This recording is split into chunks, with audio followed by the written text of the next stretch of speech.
Y bueno, pues ahora sí estamos en la Nazaret que Yeshua conoció. Esta es una recreación actualmente en Nazaret, es un lugar que se llama la Villa Nazaret.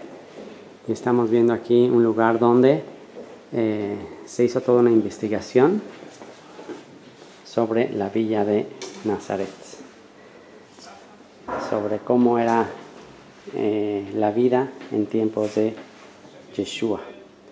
Todo esto hecho por una universidad acá en el Medio Oriente, una universidad de estudios de la Tierra Santa y todo lo que se vivía en aquel tiempo. Así que si queremos conocer el lugar donde moró Yeshua, mucho más apegado, pues este es el lugar para conocer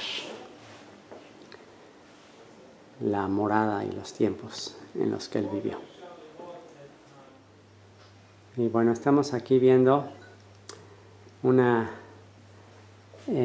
historia en imágenes de Nazaret, de cómo era la Nazaret en tiempos de Yeshua, un lugar que, aunque pues tranquilo entre las montañas, fue un lugar de muchas batallas por la ubicación estratégica que tenía.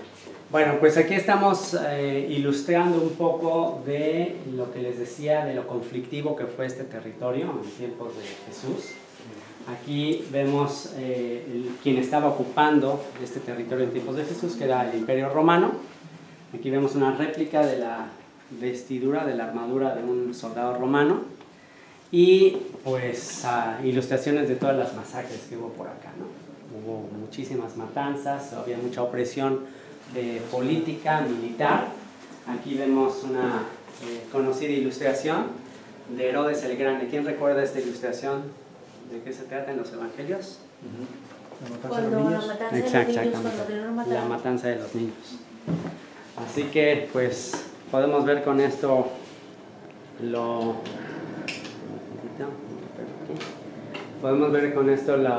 conflictivo que era esta área.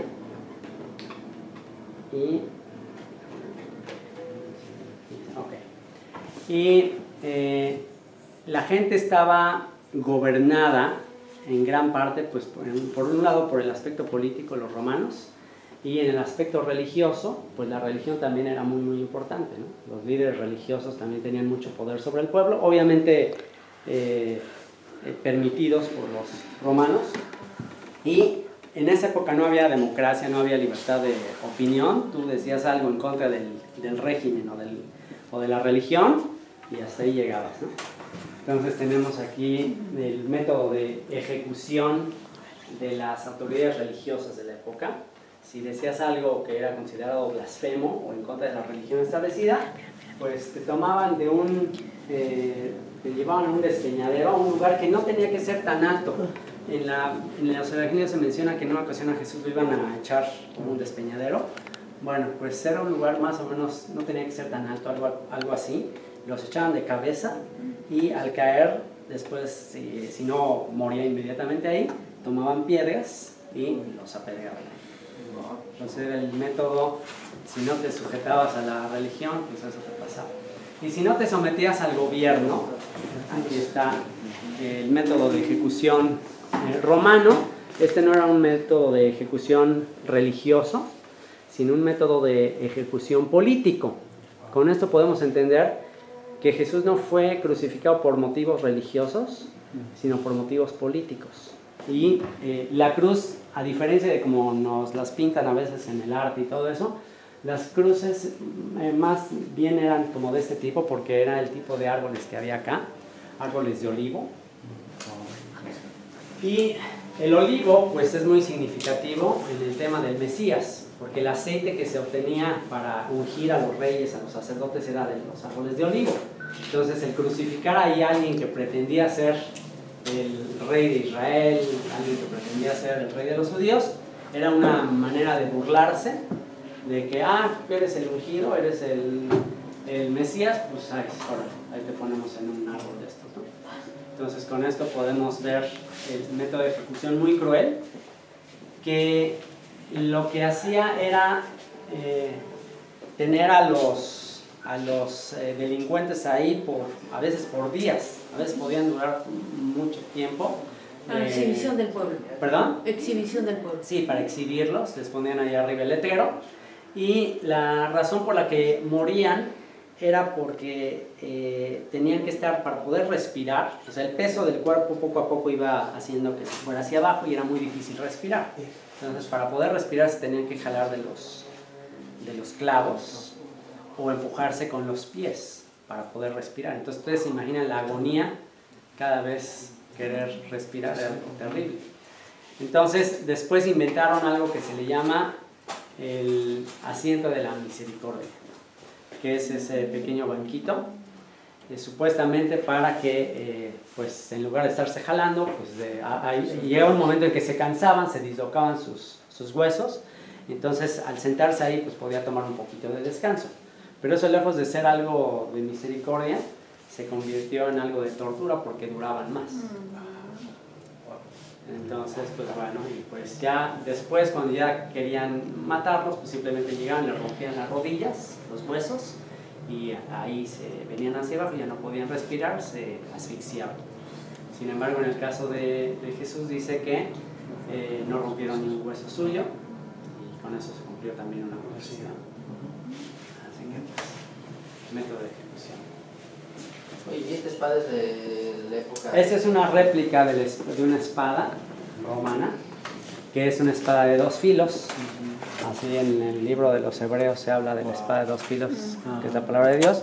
Bueno, esta es una ilustración de eso precisamente. Muy bonita la espada.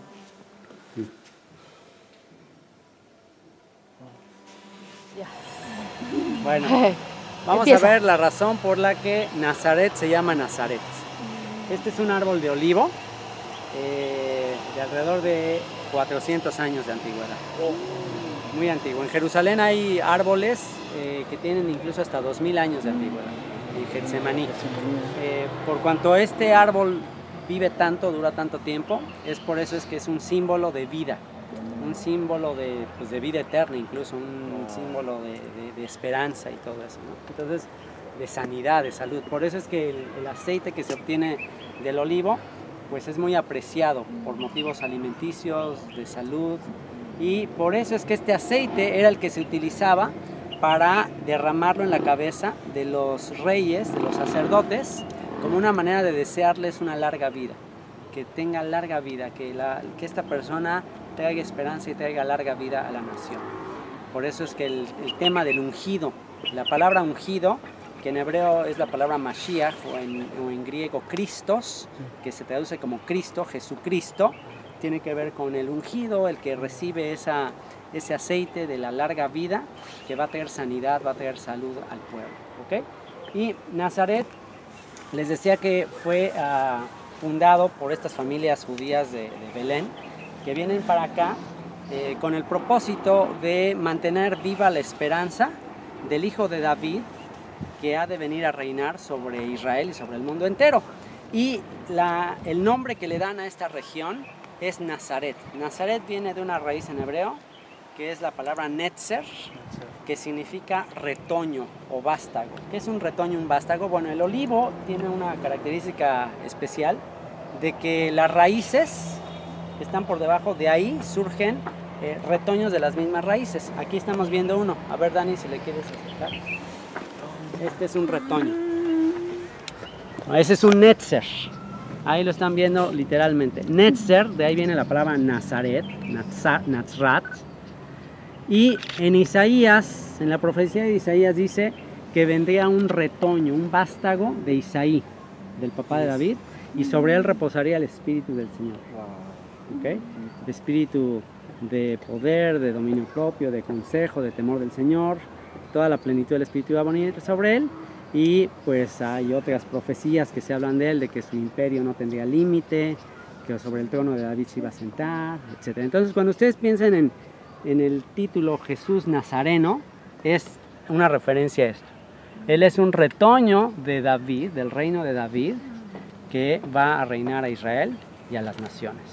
Así que Nazaret tiene que ver con eso, con la esperanza del hijo de David, que ha de venir a traer paz al mundo, que ha de venir a traer justicia a las naciones. Ha de venir a enseñar la ley de Dios a las naciones. ¿Okay? Así que, vamos. ¿Qué se imaginan que es esto? Esta roca que viene acá. Aquí se abre. Y vean lo que hay acá. Esta es una cisterna. Esta es una cisterna antigua. Y cisterna.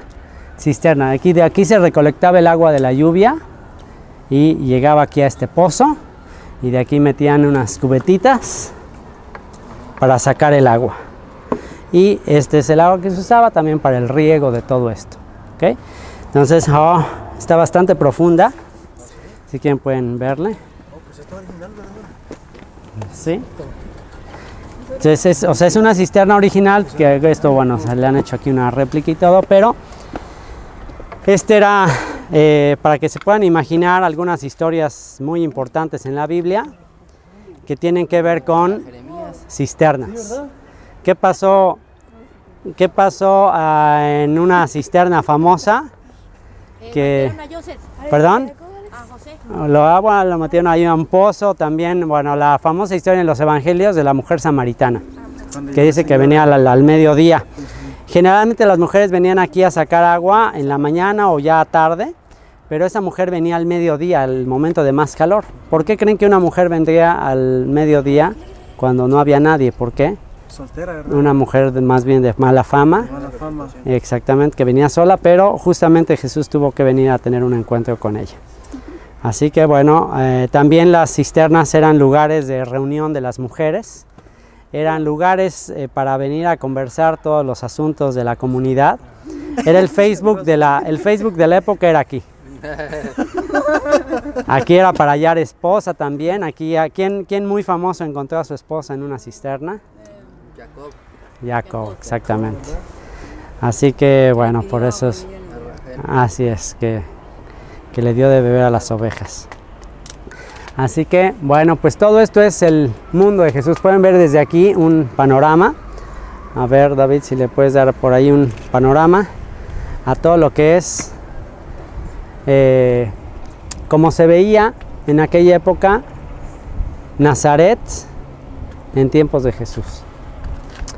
Esta es la vista que tendría en aquella época y que, bueno, pues con los siglos se fue transformando, pero en realidad esto era Nazaret, una aldea de alrededor de 500 habitantes que se dedicaban a la agricultura, a ser pastores de ovejas, a oficios, como ahorita vamos a ver allá más adelante. Y esto era Nazaret. Ahí podemos ver las ovejas, de manera que si Jesús comenzaba a hablar acerca del buen pastor, yo soy el buen pastor, yo soy la puerta de las ovejas. Ya estuvimos allá en el corral donde se ve una puerta. Cuando habla de la separación de las cabras y las ovejas, pues toda la gente entendía perfectamente a qué se estaba refiriendo. Así que si realmente queremos entender mejor sus enseñanzas, tenemos que transportarnos a esta época, a este mundo. Y aquí sí estamos viendo literalmente una morada, como era en aquella época. Cuando Jesús le dijo a sus discípulos, cuando Yeshua les dice, venid y ved, pues este es un lugar como en el que moraba Yeshua. Aquí tenemos una cocina que tenía como un lugar central, el lugar donde se ponían las brasas, donde se estaba tomando el fuego. Aquí era donde se molían las diferentes especies. Y estamos viendo una típica cocina tradicional de tiempos de Jesús de Nazaret. Así que como podían ver, pues las casas tenían varios espacios abiertos. Ahí en la parte de afuera, como vimos, estaba la carpintería, que era donde se llevan a cabo los oficios. La misma familia tenía sus propios oficios. Aquí vamos a entrar a una de las habitaciones para que vean dónde dormía la familia entera. A veces eran familias numerosas de varios hijos y toda la familia en una sola recámara. Pasen acá si gustan, para que vean cómo era una habitación en tiempos de Jesús de Nazaret. Para que la próxima vez que estén en su recámara con su cama king size o su cama matrimonial o todo eso, para que aprecien y valoren las casas donde vivían. Así era una casa. Esta es una típica casa de Nazaret. En una habitación dormían todos. La cama, ahí la puedes ver. Toda la familia dormía aquí. Ahí está la cama, entren a ver. De hecho no, ese lugar, no crean que era la recámara principal ni nada. Ese lugar era simplemente el lugar para almacenar alimento. Era como una bodega de alimento. O sea, la casa en realidad era pues 2 habitaciones, 2 cuartos. Aquí se almacenaba granos, se almacenaba alimento. Y esta era la recámara donde dormía la familia, el matrimonio. Y a veces 8 hijos, 12 hijos. No había planificación. Con esto ustedes pueden entender por qué cuando Jesús dice que quién de ustedes, si viene un amigo y le toca en la noche y le pide un poco de pan y dice que insiste y porque le es molesto, llega el momento en que le dice ok, que le dé el pan porque fue molesto, pero le dice no puedo abrirte porque ya estamos acostados y estamos dormidos. O sea, imagínate, llegan, te tocan, tienes que ir por pan allá al lugar a la bodeguita y tienes que pasar por encima de todos tus hijos aquí. Y está oscuro y todo. Entonces dice, amigo, no, espérame, ya me dormí. Ahorita no puedo darte el pan. Pero dice, pero por cuanto insiste el amigo, bueno, va y ya le da el pan. Dice, pues así ustedes, cuando ustedes le piden a su padre, pues el padre les va a dar. O sea, como diciendo, ustedes no le son molestos al padre. O sea, para sí, pero a pesar de que le era molesto, de todos no se lo dio. Pero como diciendo, ustedes no le son molestos a él, ¿no? Entonces, bueno, esto les digo que sirve para valorar mucho más donde vivimos. Pero aquí en esta época, pues imagínate. Esta era la habitación. Las casas sencillas de gente pobre, la cual Jesús era así una familia pobre, pues vivían prácticamente todos durmiendo en una misma habitación. Y bueno, en el verano, pues sí era común que se iban a las azoteas y dormían en las azoteas y todo. En el verano, en tiempos de más calor. Pero en tiempos de frío, todos vivían aquí acurrucados. Entonces, pues esto sí, literalmente, cuando le preguntaron a Jesús dónde moras, pues esto es donde moraba. Pero aquí está bien. Estamos entrando aquí a un mikve, del mikve comunitario de Nazaret. Mikve es el lugar donde se llevan a cabo los baños rituales.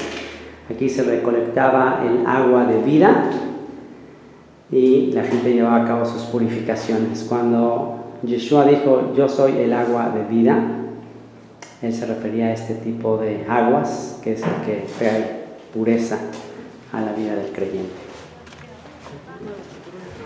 Estamos en una réplica exacta de cómo sería la sinagoga de Nazaret en tiempos de Yeshua. Este era el tipo de construcción que tenía y bueno, si ustedes se hicieron esa pregunta, Rabí, ¿dónde moras?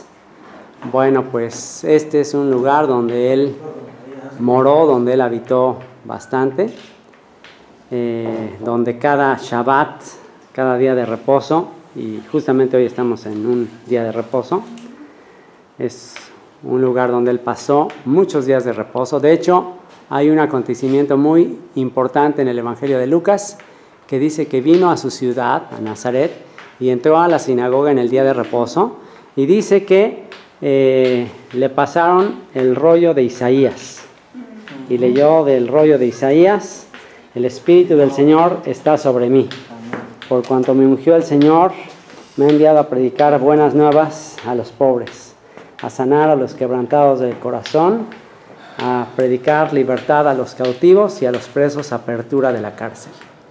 Y cerrando el libro, lo entregó al ministro y se sentó. Y los ojos de todos estaban puestos y fijos en él. Y él les dijo, esta escritura se ha cumplido hoy ante todos ustedes. Y la gente comenzó a decirse, ¿acaso no es este el hijo del carpintero? ¿Qué no sus hermanas están entre nosotros? ¿Cómo es que él es el que dice que ese es el Mesías? ¿Cómo es eso? Y él simplemente les dijo, ustedes me dirán, médico, sánate a ti mismo. Las cosas que has hecho en Capernaum, ¿por qué no las haces aquí? Pero Yeshua les dijo, no hay profeta sino en su propia tierra. Y pues les comenta 2 episodios en las Escrituras en que fueron hechos milagros a 2 extranjeros, a Naamán el sirio y una viuda extranjera. Y cuando él les mencionó a estos extranjeros que habían recibido un milagro de parte de Dios, ellos se enfurecieron y lo sacaron de aquí y estuvieron a punto de echarlo por un despeñadero. Así que bueno, este es un episodio conocido en su propia tierra, en Nazaret, donde también fue el expulsado de la sinagoga. O sea que si te expulsan de la institución religiosa, estás en buena compañía, porque también a él lo expulsaron en algún momento. Y pues él anunció que sucedería exactamente eso a sus discípulos, que serían perseguidos por el mismo mensaje que trae libertad a los cautivos. Así que pues hemos hecho un recorrido por Nazaret, por cada lugar donde él moró, y ahora sí se ha cumplido esas letras en rojo. Maestro, ¿dónde moras? Venid y ved. Desde la sinagoga de Nazaret, en Galilea de los gentiles. Muy bien, pues estamos aquí en Nazaret, recreando el tiempo en que Yeshua moró en este lugar, y este es el mejor lugar para comprender sus enseñanzas. Estamos viendo aquí cómo se construían en aquella época lo que se llaman terrazas. ¿Qué son las terrazas? Terrazas son estas secciones de terreno donde se ponía tierra trabajada, tierra labrada, con el propósito de sembrar. Entonces, en este tipo de terrazas, como una especie de jardineras, era donde se sembraba la semilla y se aprovechaba de esta manera mucho mejor la lluvia que caía, ya que al caer la lluvia aquí, esta lluvia, después de que regaba toda esta tierra, descendía a las terrazas de más abajo, y ahí se distribuía a todos los sembradíos. En esos terrenos se ponía una torre de vigilancia. De ahí surgieron también los turnos de vigilancia, la primera vigilia, la segunda vigilia. Todos esos términos surgen de un contexto del que estamos hablando. Y es en un contexto como este que Yeshua enseñó a las multitudes sus parábolas. Y dice la Escritura que él sin parábolas no le enseñaba a la gente. ¿Me detiene por aquí, por favor? Gracias. Lo bueno de tener aquí estudiantes que están viendo en vivo, presenciando en vivo esta grabación. Y entonces, bueno, les decía que es en este contexto que él enseñó a las multitudes. Era un maestro muy sencillo para la gente, no con discursos, sermones filosóficos tan elaborados, sino con palabras, con enseñanzas tan simples que un agricultor podía entender. Por ejemplo, la famosa parábola del sembrador. Esa parábola del sembrador que nos habla de la semilla. El sembrador salió a sembrar, y el sembrador es una referencia a él mismo, ya que él explicó la parábola diciendo que el sembrador es el Hijo del Hombre. La buena semilla es la palabra de Dios, y pues dice que el sembrador, que es él, toma la semilla, la palabra de Dios, y empieza a dispersar la semilla. Al echar la semilla aquí en esta terraza, en esta jardinera, bueno, con el viento que hay, parte de la semilla cae entre pedregales, parte cae en el camino, parte cae entre espinos, ahí caía entre espinos, pero parte cae en buena tierra. Y la que cae en buena tierra produce fruto, cual 30, cual 60 y cual 100 por uno. Pero para producir buen fruto, esta tierra tuvo que ser trabajada, tuvo que ser labrada, tuvo que quitarse todas las piedras, toda la dureza, para poder producir fruto. Los caminos en aquella época eran caminos comunitarios, no le pertenecían a nadie, así que si parte de la semilla caía en los caminos, pues obviamente aquí iban a venir las aves del cielo y se iban a llevar la semilla. Parte iba a caer entre pedregales, y pues al no tener mucha profundidad, el sol iba a quemar la semilla, y parte iba a caer entre espinos, y los espinos iban a ahogar la planta y no iba a poder producir fruto. Así que pues eso es una referencia a la vanagloria de la vida, el afán por las riquezas, la fama, todos los afanes de esta vida que iban a ahogar la semilla. Pero la buena tierra, la semilla que cayó en buena tierra, pues por eso ven que aquí está tan verde. Ahorita es una época acá de lluvia, entonces está muy verde y esto iba a producir fruto cual 30, cual 60 y cual 100 por uno. Así que bueno, esperamos que todos seamos buena tierra y que entendamos mucho mejor la sencillez del mundo, de la época, de las enseñanzas de Yeshua. Es aquí donde Yeshua moró, desde Nazaret, para todos los estudiantes apasionados de la Biblia.